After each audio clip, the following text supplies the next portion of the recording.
You may not need an emergency fund today. But when life hits hard, you'll wish you had one. Job loss, medical bills, phone damage, family crisis, anything can happen. That's where your emergency fund saves you.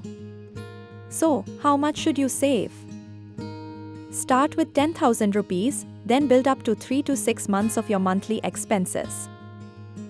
Example, if your monthly cost is 25,000 rupees, aim for 75,000 rupee to 1.5 lakh rupees over time.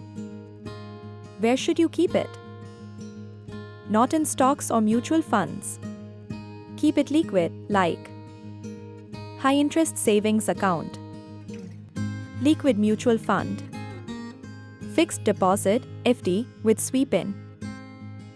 How to build it? Start small, 100 rupees per day or 3,000 rupees per month. Set up auto debit so you don't miss it.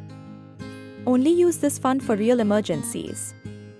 Not for shopping, trips, or buying the newest iPhone.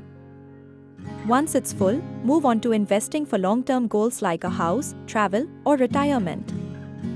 Emergency fund is equal to peace of mind. Start today. Like, share and subscribe to Save Smart India for more real-world money tips.